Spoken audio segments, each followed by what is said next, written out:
Selamat datang di sesi bongkar kasus kita.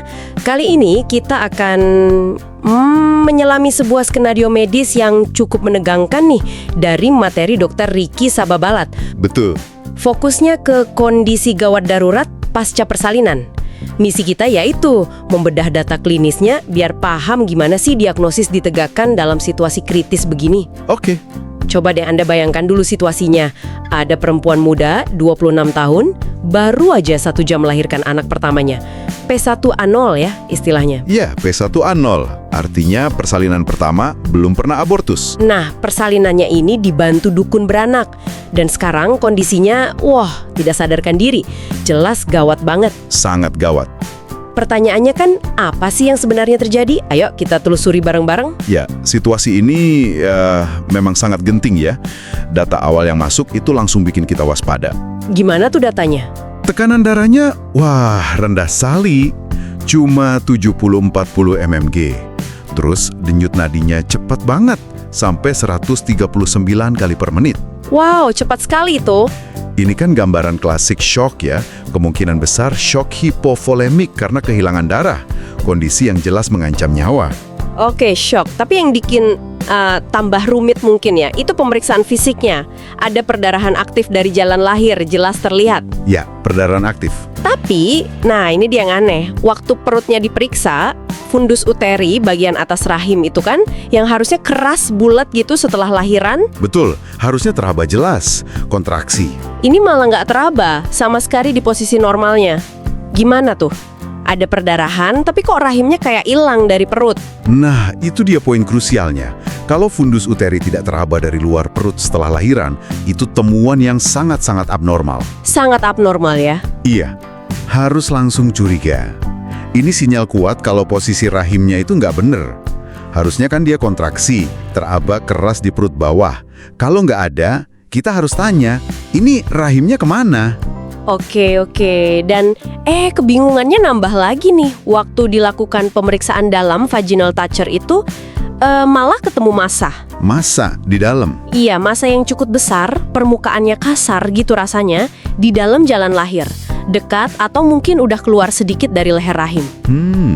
Jadi kalau dirangkum, pasiennya shock berat, ada perdarahan masif, fundus uterit keraba dari perut, tapi malah ada massa di vagina.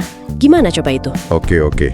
Kombinasi temuan ini, ya walaupun awalnya mungkin kelihatan membingungkan atau bahkan kontradiktif ya. Iya betul. Sebenarnya ini membentuk suatu pola yang sangat spesifik.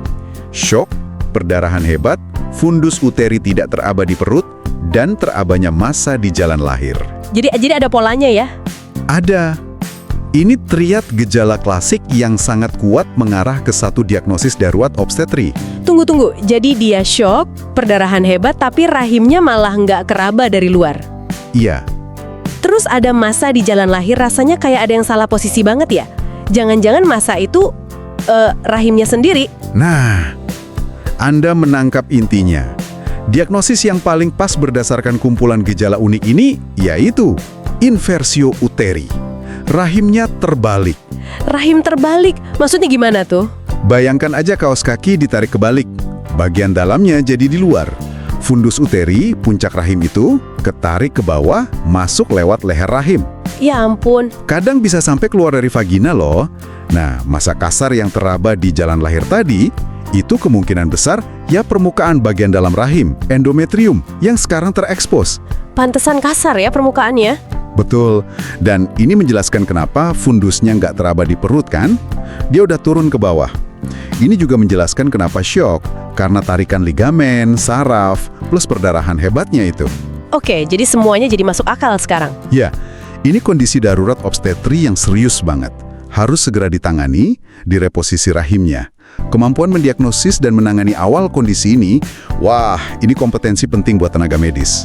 Oke, jadi diagnosisnya jelas ya, dari kombinasi tanda-tanda unik tadi. Jadi kesimpulan penting nih dari analisis kasus Dr. Ricky Sababalat ini, data klinis yang spesifik, shock, perdarahan, fundus tak teraba, massa di vagina, kalau dilihat bersamaan, itu langsung nunjuk ke inversio uteri. Tepat.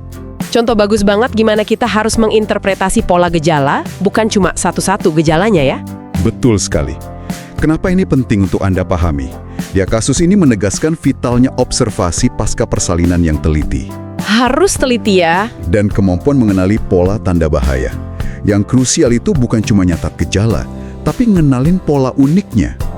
Kalau cuma syok sama perdarahan, kan banyak penyebabnya setelah lahiran. Iya juga sih. Tapi begitu dikombinasikan dengan fundus yang hilang dari perut, plus ada massa di vagina, nah itu kayak sidik jari klinis. Langsung nunjuk ke inversi uteri. Diagnosis cepat dan tepat, berdasarkan gabungan semua temuan itu, kunci mutlak buat nyelamatin nyawa. Telat sedikit saja bisa fatal. Oke, sangat jelas penjelasannya. Nah, sebagai penutup nih, mungkin ada bahan renungan ya buat Anda semua yang menyimak. Kan pasien di kasus ini awalnya melahirkan dibantu dukun beranak. Ini jadi pertanyaan lanjutan buat Anda pikirkan. Kira-kira tantangan atau pertimbangan khusus apa yang mungkin muncul waktu pasien dengan latar belakang begini dirujuk? Oh iya, Dan harus ditangani cepat di rumah sakit atau fasilitas yang lebih lengkap. Gimana faktor non-medisnya bisa mempengaruhi penanganan kasus darurat kayak gini? itu pertanyaan bagus untuk direnungkan. Sesuatu untuk Anda eksplorasi lebih jauh.